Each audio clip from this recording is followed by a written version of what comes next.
De acuerdo al apóstol Juan, esta virtud es tan típica, tan característica, que él habla de que es imposible ser cristiano, no difícil. Dice Juan, es imposible ser cristiano y no amar a tu hermano. Decir esas dos cosas, como que yo soy cristiano pero no amo a mi hermano, es una contradicción. Lamentablemente nosotros, los que vivimos en Occidente, hemos crecido acostumbrados a pensar en el amor como un sentimiento. Pero si tú revisas la palabra de manera detallada, el amor es más bien un estilo de vida, es una decisión, comienza con una decisión, se convierte en un estilo de vida y luego pudiéramos hablar de algún tipo de sentimiento humano, pero esa no es la manera como nosotros pensamos. Y es que la definición que Dios nos da del amor, la definición que aparecería en el diccionario de Dios, por así decirlo, es muy distinta a la definición que aparecería en cualquiera de los diccionarios humanos. Escucha cómo el apóstol Juan, sus años 90, probablemente ya envejecido, con la experiencia, la teología, la aplicación de lo aprendido, cómo él entiende que se da la relación Dios, yo, el amor, el otro. Escucha, 1 de Juan 4:7. El amor es de Dios.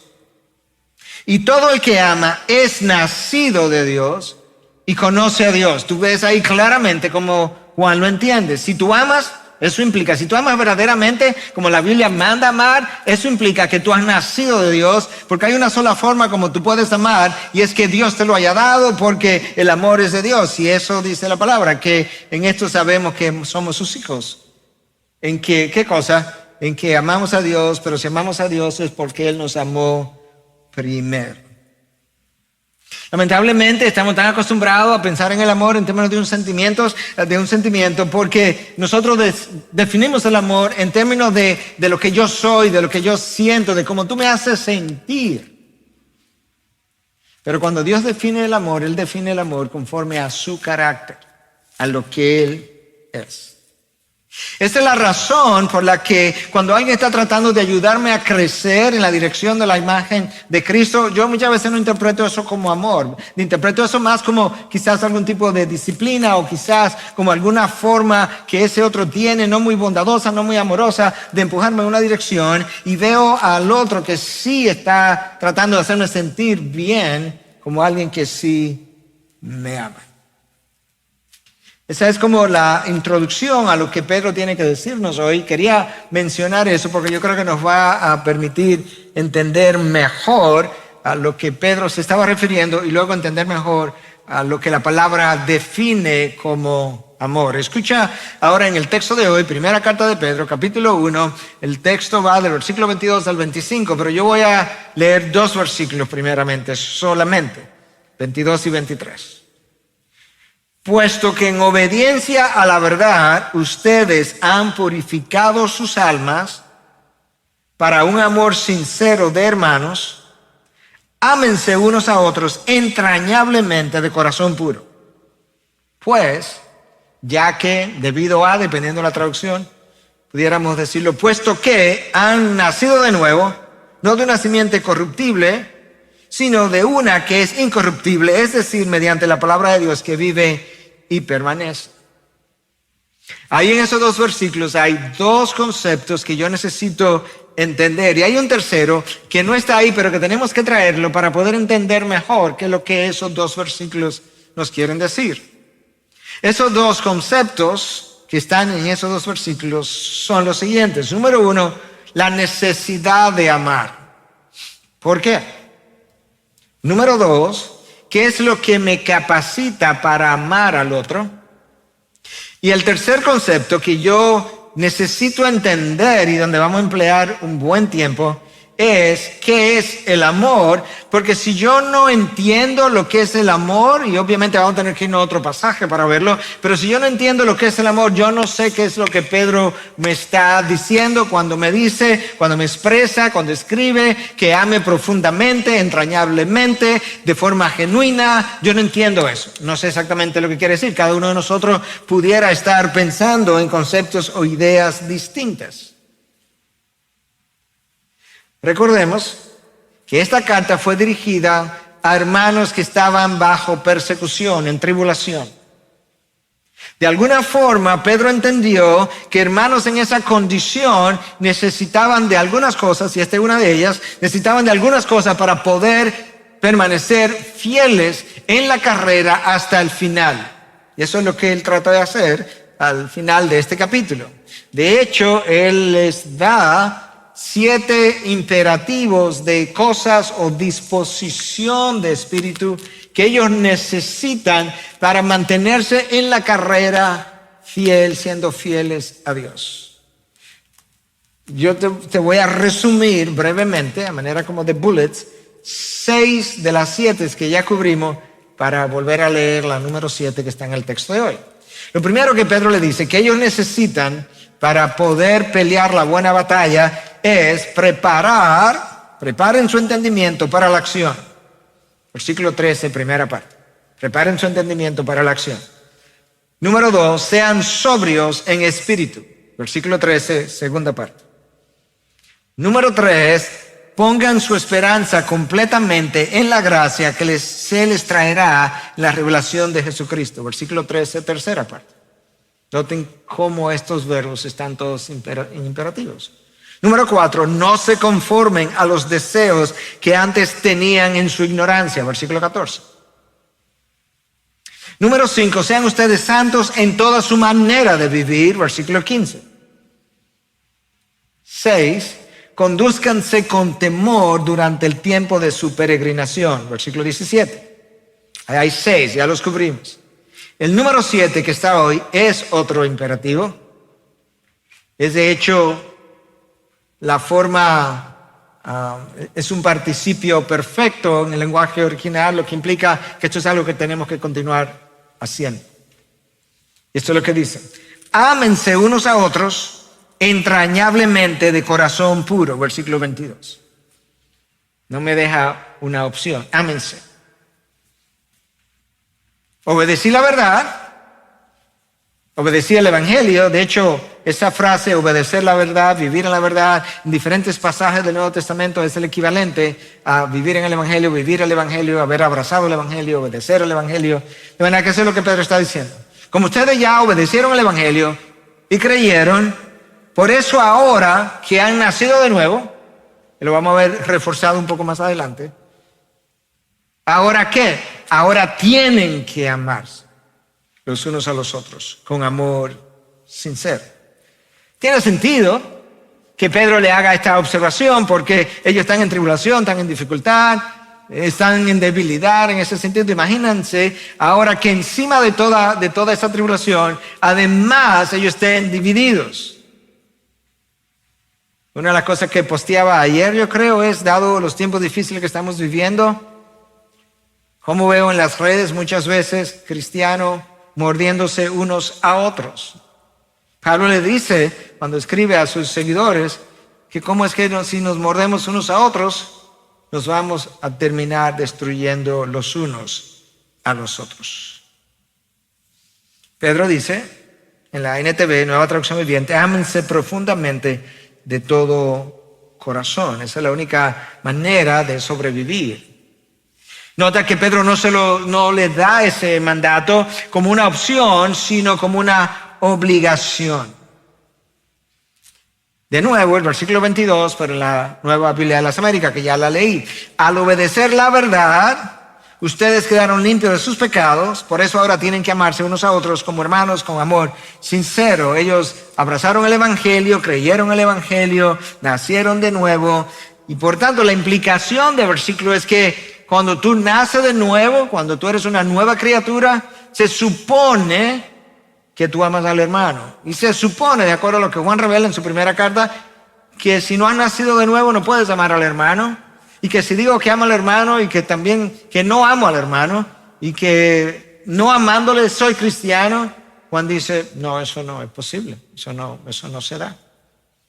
Te voy a leer un poco más adelante, prontamente, lo que Juan dice. La razón por la que yo tengo que nacer de nuevo es porque el amor es de Dios. Y cuando yo nazco de nuevo, el Espíritu de Dios viene a morar en mí y Él es quien produce el amor en nosotros. Gálatas 5, 22, 23. El fruto del Espíritu es amor, gozo. Es el fruto del Espíritu. De manera que eso es coincidente, coincide, congruente con lo que Pablo dice, Pedro dice, ambos apóstoles.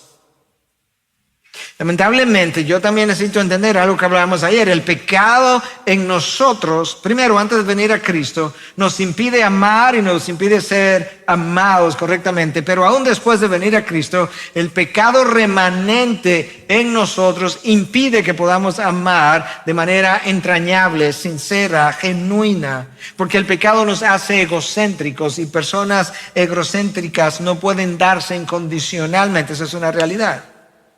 Y de la misma forma también el egocentrismo nuestro no nos permite ser amados por otro en retorno, porque muchas veces la manera como mi esposa me ama en retorno o no es apreciada por mí o no la veo o no creo que es suficiente o la malinterpreté y pensé que había hecho una acción simplemente porque yo he hecho una previa. Y tú puedes ver entonces que todas estas formas pecaminosas de pensar, de actuar, de reaccionar, no solamente que no me permiten amar al otro incondicionalmente, no me permiten ser amado de regreso.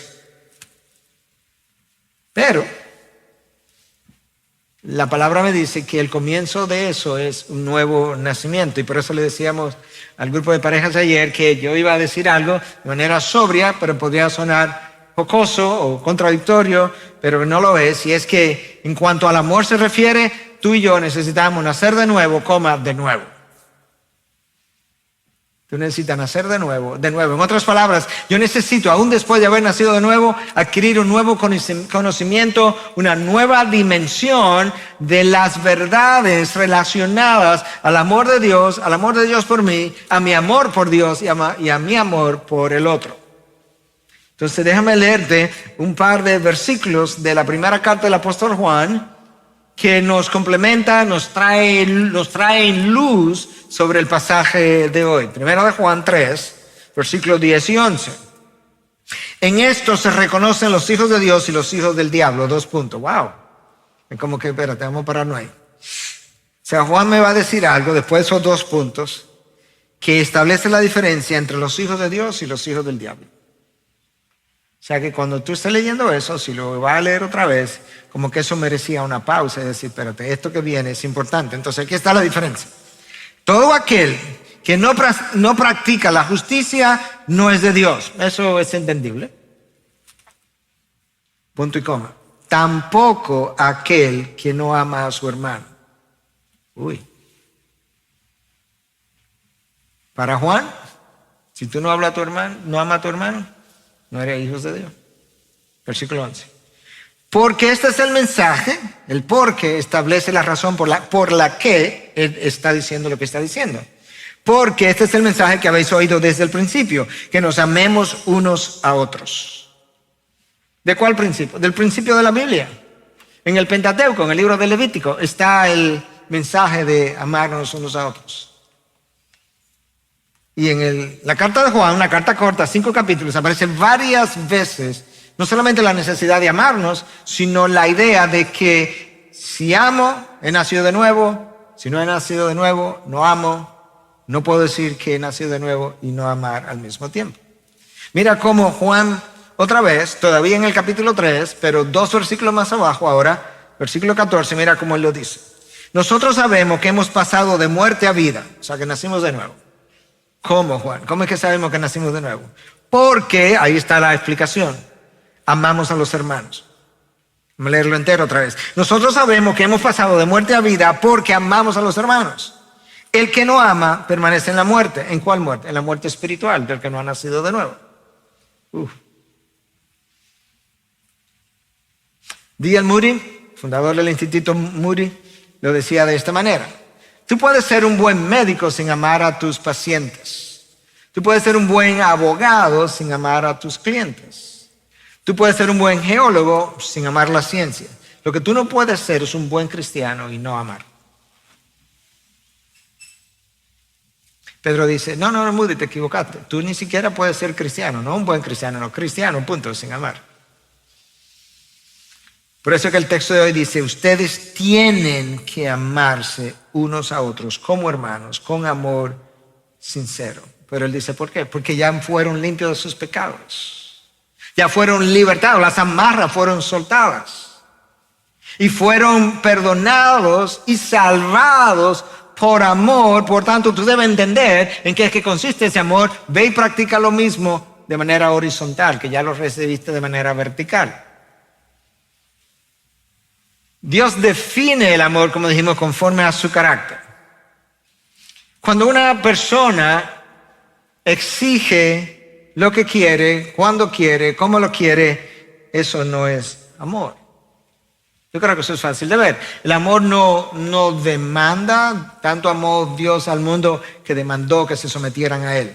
No, Dios te pide que te sometas a Él, pero Cristo redefinió la obediencia relacionada al amor. Si me amas, obedeceré mis mandamientos. Cristo no dice, si me temes, si temes mi disciplina, si temes mis consecuencias, si temes la manera como yo juzgo, ten cuidado porque yo soy un juez severo. No, Él dice, si tú me amas, la conexión entre el sometimiento y lo que está hablando Pedro ahora, la conexión es el amor. Si tú me amas, tú obedeces mi mandamiento. Tanto amó Dios al mundo que dio. El amor del que la palabra habla, el amor ágape, incondicional. Pedro menciona dos palabras distintas en un par de versículos. Una es el amor filial, fileo, de ahí viene el nombre de Filadelfia, de la ciudad de Filadelfia. Eso es lo que el nombre de la ciudad significa, como ese amor fraternal. Y luego la otra palabra es ágape o amor incondicional. Las dos están ahí en el texto de Pedro. De manera que cuando un hermano verdaderamente ama al otro, él no le hace demandas. Las demandas hablan más de mi egocentrismo que del otro. Pero nosotros intentamos sentirnos seguros y hacemos estas demandas como una forma de decir, ven y asegúrame, ven y asegúrame, ven y asegúrame en mis inseguridades. Yo creo que eso se ve más claramente en el ámbito del matrimonio, pero no exclusivamente. El amor da, y ese amor que da es un amor que evita quitarle al otro. Puede ser, evita quitarle su gozo, su libertad. Evita quitarle al otro algo de su caminar cristiano. Evita herir al otro, perjudicar al otro, aprovecharse del otro o dañar al otro. Entonces yo necesito entender mejor lo que es el amor a la luz de la palabra de Dios para saber dónde yo estoy. Yo creo que todos sabemos que el pasaje clásico que me define lo que el amor es se encuentra en la carta de Pablo a los Corintios, capítulo 13. Pablo tenía una congregación, o había sido pastor, había sido el apóstol, una autoridad espiritual, en la iglesia de Corinto, una iglesia altamente pecaminosa, egocéntrica, inmadura. Y en un momento dado ellos han sido bendecidos con dones espirituales extraordinarios, múltiples, y lo están usando no conforme a la regla del amor. Entonces Pablo comienza a hablarle acerca de estos dones en el capítulo 12 de la primera carta a los Corintios, y luego él como que dice, un momento, espérense, antes de seguir hablando de estos dones, déjame explicarle cómo es que estos dones deben funcionar, qué es como la regla que los debe regular, valga la redundancia, que los debe normar, y entonces toma una porción significativa del capítulo 13 para definir el amor, y luego él continúa al 14 donde él reanuda su descripción del uso de los dones. Tú puedes ver que aún a la hora de usar los dones, la norma para regularlo era todavía el amor. Y cuando él comienza en ese capítulo 13, él comienza diciendo, mira, lo voy a poner en lenguaje cotidiano, en lenguaje de hoy, tú puedes ser pastor, puedes ser un gran orador, pero si tú no tienes amor, tu predicación no sirve para nada. Tú puedes tener todos los dones espirituales, hablar todas las lenguas angelicales, si tú no tienes amor, tú eres como un címbalo que resuena. De manera que la ausencia de amor es como que le quita importancia a todo lo que yo hago. Y lo primero que Pablo dice en el versículo 4 del capítulo 13, en esa carta, es que el amor es paciente. La palabra es macrotumeo, hemos hablado de eso en otras ocasiones, implica permanecer bajo presión o bajo calor por mucho tiempo. En otras palabras, en el lenguaje de hoy pudiéramos decir que la manera como yo demuestro si yo estoy siendo paciente con mi esposa es que en las situaciones difíciles que nos toque vivir, ya sea en nuestra relación, en la vida, en tiempo de tribulación, en una enfermedad, bajo ese calor de la presión, yo permanezco paciente, yo permanezco sin irritarme, yo permanezco fiel a ella. Eso es como la paciencia se demuestra. Las iras, nuestras impaciencias, hablan más del amor que tenemos hacia nosotros mismos, literalmente hablando. Si le digo a alguien, mira, si tú haces lo que yo quiero, como yo quiero, cuando yo lo quiero, entonces yo seré paciente contigo. ¿En serio? Eso no es paciencia. Eso es conveniencia. Los gentiles, los incrédulos, los ateos pueden hacer eso también.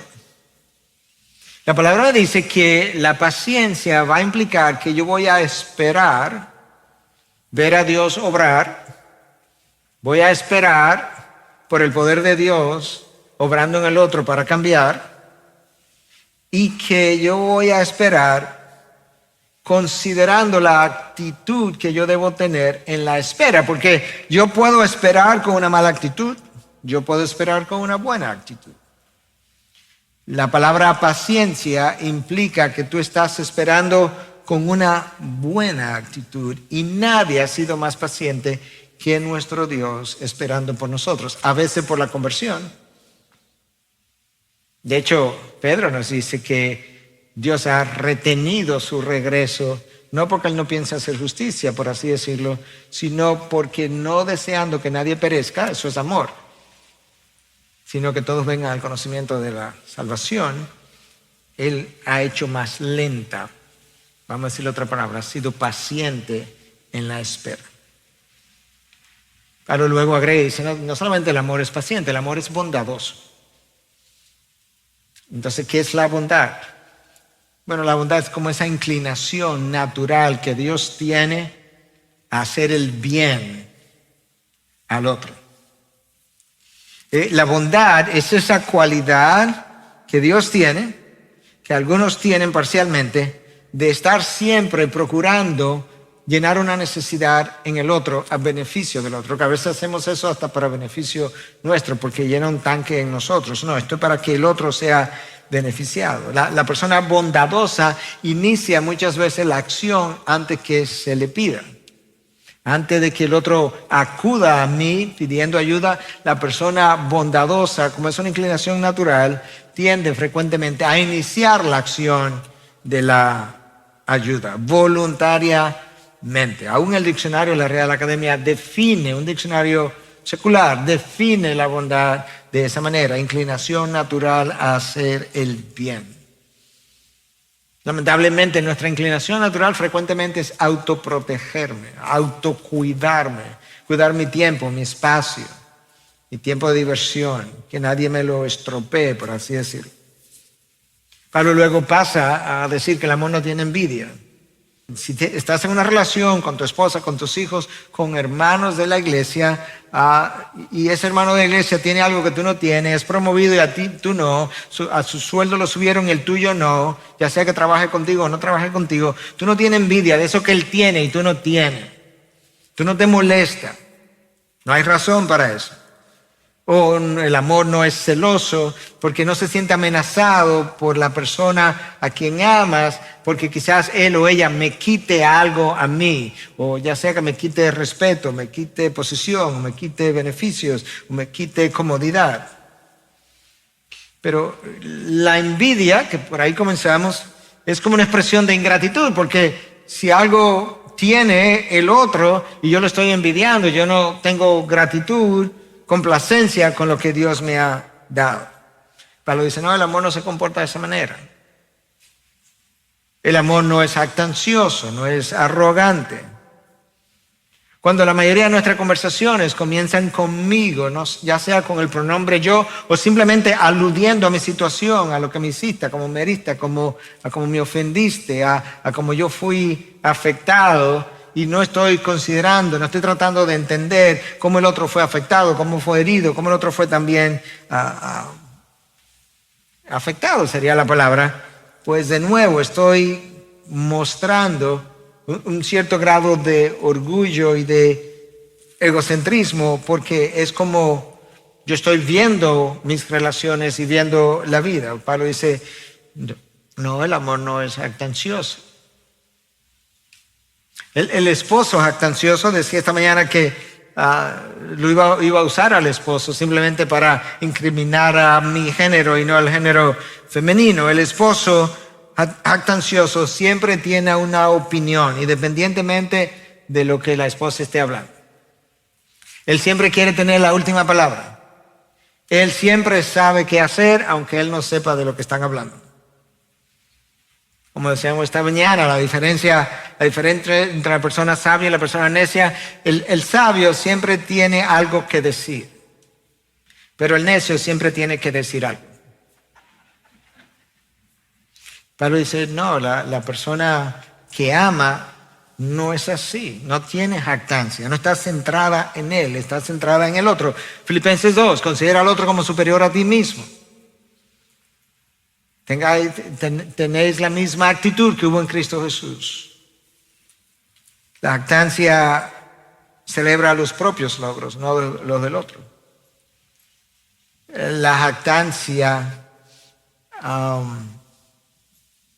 considera, imagínate que tú llegas a tu casa, algo que veía recientemente, llegas a tu casa, tu esposa tuvo un mal día, tú tuviste un día excelente, ella comienza a contarte de su mal día. La jactancia dice, no, pero déjame contarte del mío, el mío sí me fue diferente, muchacha, totalmente distinto al tuyo. No, el amor dice, wow, no me digas. Y se calla su buen día por sensibilidad al otro, por considerar al otro. Pero dice el amor, si tú quieres entender lo que es el amor no se comporta indecorosamente, ni en público ni en privado. El amor, el verdadero amor que está centrado en el otro, no usa palabras hirientes, no es cruel, no es grosero, no es áspero, no le habla mal al otro. No pierde los estribos. Trata de no ofender al otro. No usa palabras indebidas para no menospreciar al otro. No, porque no se comporta indecorosamente. Es indecoro. Ni en público ni en privado. Cuando maldecimos, cuando usamos malas palabras o palabras obscenas o palabras hirientes o abrimos la boca de forma grosera, no estamos actuando conforme a la regla del amor. Yo creo que todas esas formas hablan más de mí que de cómo el otro se está comportando, de cómo yo soy, de lo que yo soy. Cuando somos groseros con el otro, hermanos, eso no es un problema de temperamento, no que es que yo soy colérico, tengo un problema, tú sabes. Yo además, tú sabes que yo tengo una cosa, y es que yo soy muy celoso con las cosas del Señor. En serio. Dejemos esas pinceladas de cristianismo y revistamos el lenguaje de piedad. Y no tratemos de justificarlo. El amor no busca lo suyo. Dice Dios, porque es Dios que ha inspirado esto. Claro que no va a buscar lo suyo si el amor está centrado en el otro y no en yo, en mí mismo. Porque el amor no tiene que ver conmigo, tiene que ver con el otro. Tanto amó Dios al mundo, el otro, que dio a su Hijo. ¿Para qué? Para salvar al otro. No tenía nada que ver con Dios. Cristo no tenía nada que buscar aquí abajo que tuviera que ver con Él. Tenía que ver con el otro. Él lo tenía todo.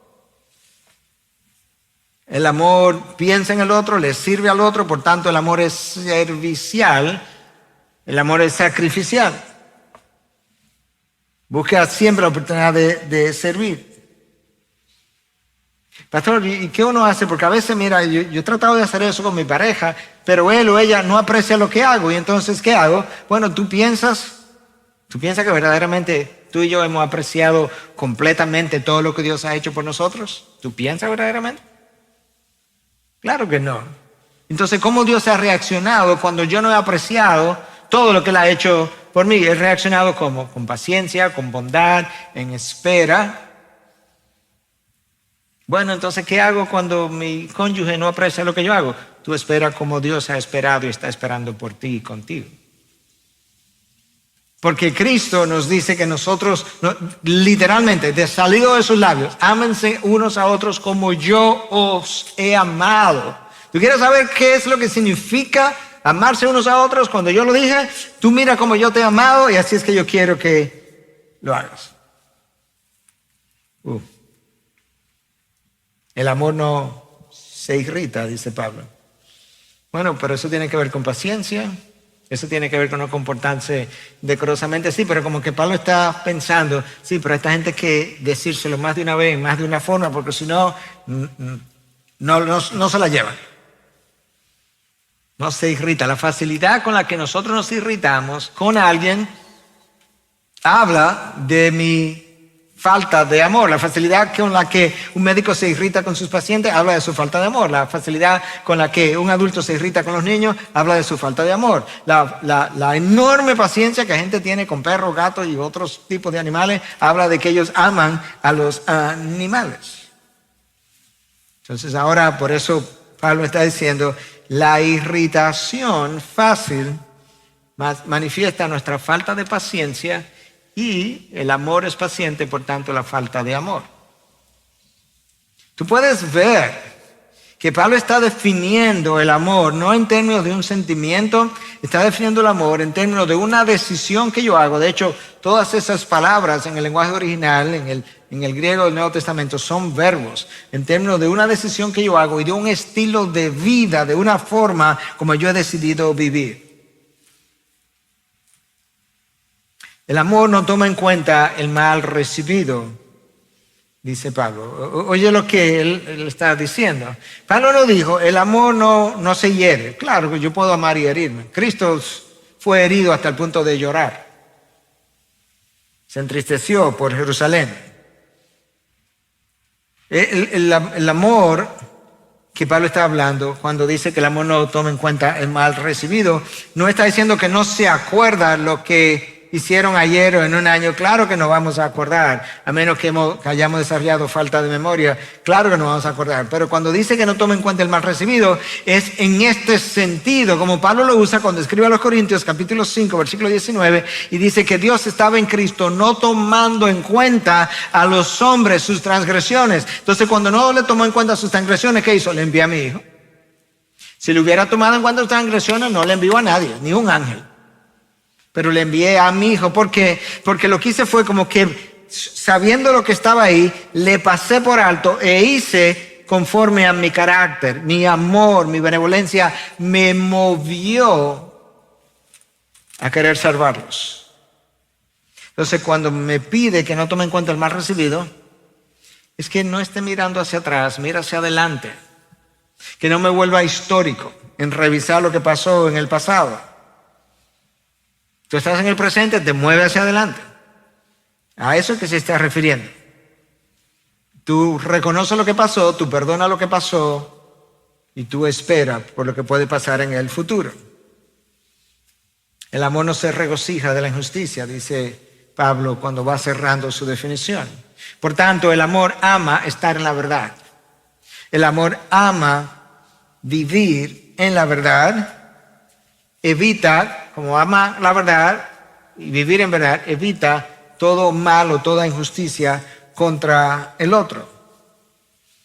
El amor se regocija en la verdad, no usa la verdad para latigar al otro.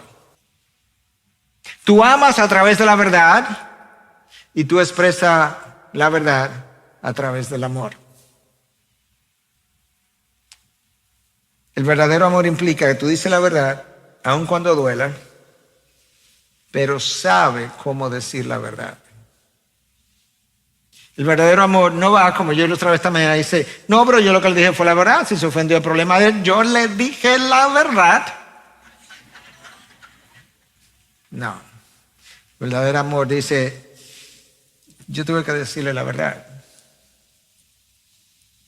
Yo sé que le dolió y no me fue fácil. Pero yo oré con él, oré con ella. Le pedí a Dios que me diera gracia. Básicamente eso es. Oye lo que dice Proverbios 27:6. Fieles son las heridas del amigo. Fieles son las heridas del amigo, pero engañosos los besos del enemigo. Tú estás oyendo lo que el autor de Proverbios está diciendo. Que hay un amigo verdadero que te ama verdaderamente y que a veces te hiere, pero es una herida fiel.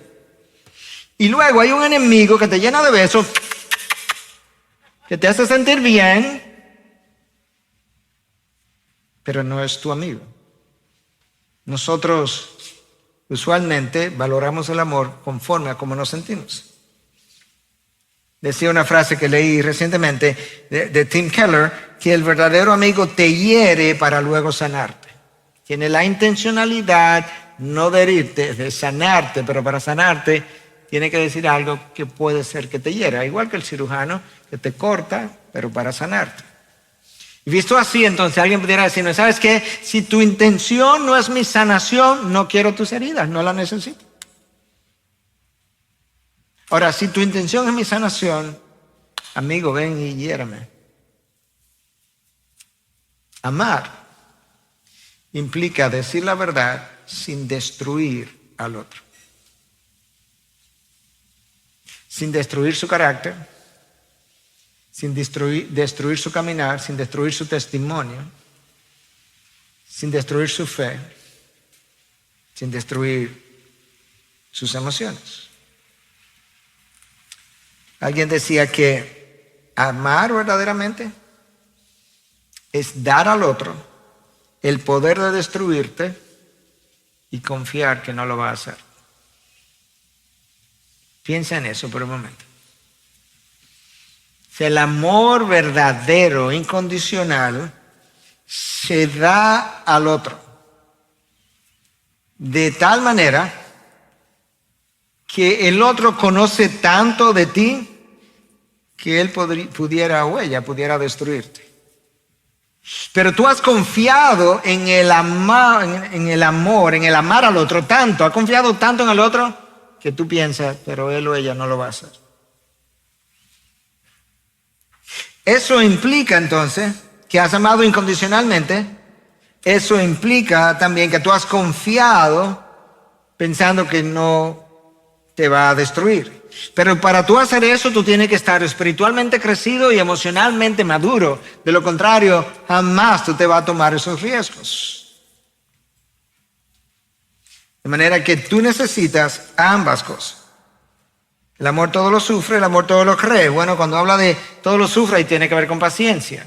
Todo lo cree, no es que voy a creer cada mentira que la persona amada me dice, claro que no, pero yo no voy a tener un amor desconfiado, yo no estoy hurgando continuamente detrás de la palabra de lo que me dijiste, de las intencionalidades. Yo estoy confiando que dentro de lo que es el entendimiento del amor, que tú también tienes buenas intenciones al hablarme, al decirme, y por el momento estoy creyendo. No, como decimos aquí, no le busco las 5 patas al gato. El amor todo lo espera, todo lo soporta. Espera al poder de Dios obrando en el otro. Espera por promesa que quizás el otro hizo, que mañana mismo todavía no ha podido cumplir, pero estoy esperando porque quizás más adelante él o ella podrá hacerlo. Tengo la paciencia para esperar. Visto así, tú puedes entender mejor las implicaciones de lo que Cristo dijo cuando le preguntaron que cuál era el más grande de todos los mandamientos. Él dijo, bueno, amarás al Señor tu Dios con todo tu corazón, toda tu alma, toda tu mente, toda tu fuerza. Y el segundo, pero no le preguntaron del segundo, preguntaron cuál era el mayor. Y él dice, no, pero yo te quiero dar la implicación del primero para que puedas ver la necesidad de nacer de nuevo. Y el segundo es semejante a esto, amarás a tu prójimo como a ti mismo. Implicación explicada por Juan claramente, no puedes hacer el segundo sin el primero. De hecho, Pablo le dice a los Gálatas Le dice a los Gálatas que Dios nos llamó a libertad.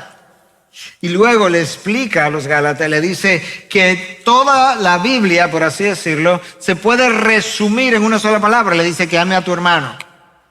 Ajá, y el primero, ¿dónde lo dejaste? ¿Era amar a Dios? No, es que no puede amar a tu hermano si no amas a Dios primero. De manera que Pablo lo resumió todavía más.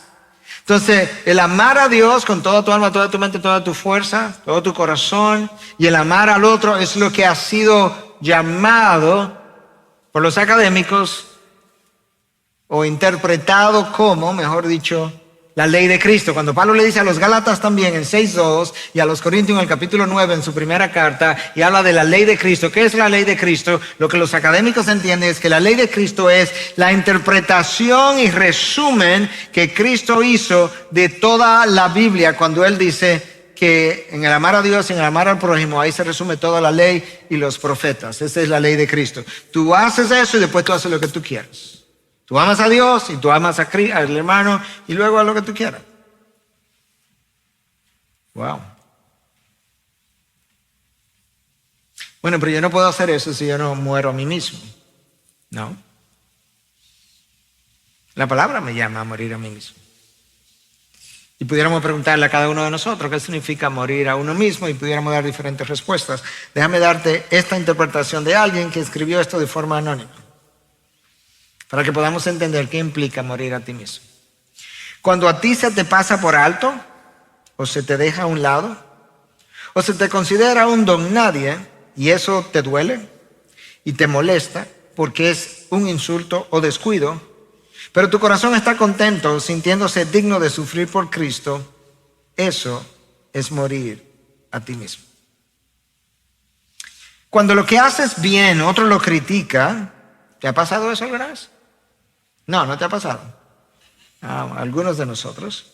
Cuando lo que haces bien, no lo que haces mal, lo que haces bien, otro te critica. Cuando tus deseos son pasados por alto, tu recomendación no cuenta y tus opiniones no son tomadas en cuenta y tú rehusas a la ira de tu corazón y rehusas defenderte y lo tomas de una forma callada y paciente, eso es morir a ti mismo. Como Cristo hizo, de una forma callada y paciente, como oveja que es llevada al matadero. Cuando tú amorosamente y pacientemente soportas cualquier irregularidad o molestia y cuando puedes enfrentarte cara a cara con la extravagancia, los excesos, la insensibilidad espiritual y lo soporta como Cristo lo soportó, eso es morir a ti mismo.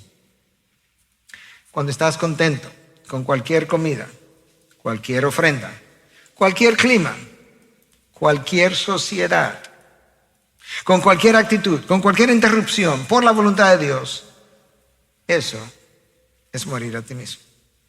Cuando nunca estás interesado en referirte a ti mismo en cualquier conversación o guardar un récord de tus propias buenas obras, ni te inflas después que se te halague, o cuando tú amas permanecer como un desconocido, eso es morir a ti mismo. Yo no puedo, sin morir a mí mismo, yo no puedo llevar a cabo la ley de Cristo. Amar a Dios, amar al prójimo. Posible. Y para eso yo tengo que nacer de nuevo. Pablo quiere que yo termine entendiendo que la mayoría de nuestros problemas que generamos es mi falta de amor hacia el otro, que frecuentemente lo genera. No, pastor, que mi esposa tal y tal cosa. Sí, pero es su falta de amor hacia el otro que lo genera. O sea, que va en ambas direcciones. Pedro llama a los hermanos que están bajo persecución a amarse unos a otros, porque de lo contrario ya no van a poder sobrevivir. En la división no está el beneplácito, la complacencia de Dios. Pero Pedro le dice, por tanto, tienen que amarse unos a otros. Y luego en el versículo 23 que leímos, le dice, ¿por qué? Pues ya que debido a que ya han nacido de nuevo, esa es la razón, como ya han nacido de nuevo, pues esto es como natural, esto es lo que toca, esto es lo que sigue, esto es lo que se supone que siga, que ocurra, que se vea como demostración de que has nacido de nuevo.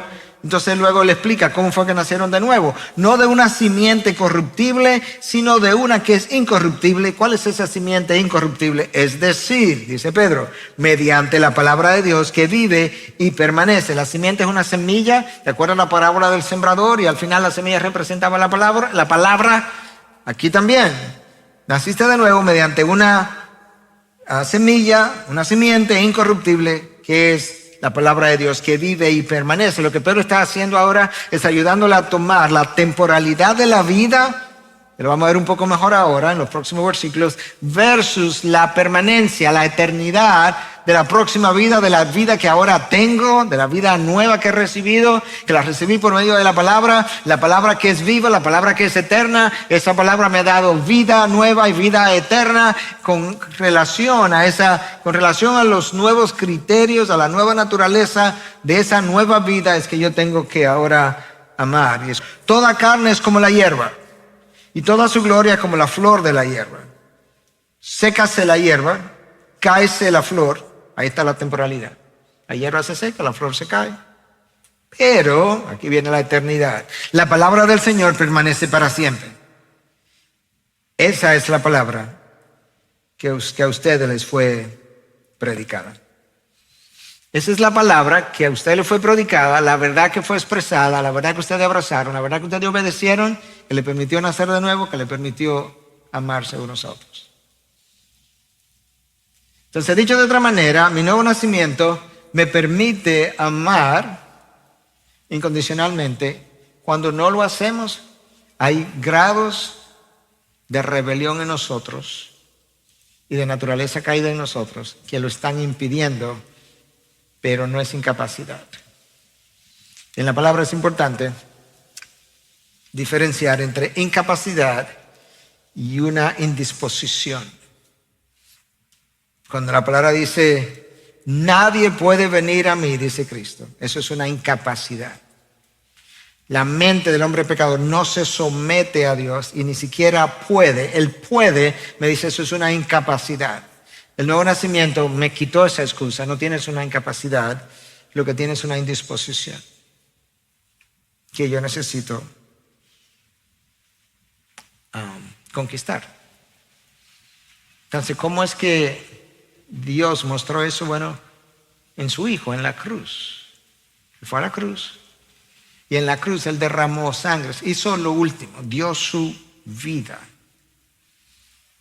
para darnos a nosotros vida. Totalmente centrado en el otro. Completamente bondadoso. Totalmente paciente. Escuchó cosas inapropiadas en cualquier momento, pero delante de Dios sobre todo, y las soportó. Y creyó que ellos podían cambiar. Y los vio cambiar. Déjame cerrar con esta historia. Es una historia real. Mencionaba que Richard Seltzer fue un cirujano facial, practicó la medicina hasta el año 2016 y lo hizo en la ciudad de New Haven, Connecticut. Y él escribió varios libros. De hecho, recibió un premio por esos libros escritos.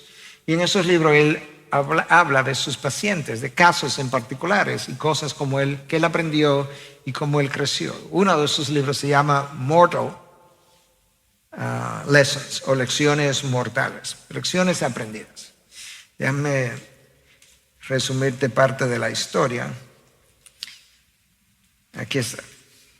Él operó una mujer joven, casada, tenía un tumor en la cara y al operar tuvo obligatoriamente que seccionar una parte del nervio facial y ella quedó con una parálisis. Entonces ahora él está en la habitación de este lado de la cama, la esposa está de aquel lado de la cama, hay como una pequeña penumbra, no hay mucha luz. Él fue a visitarla después de la cirugía, contestar preguntas y demás. La boca quedó un poco torcida como fruto del nervio que tuvo que ser cortado.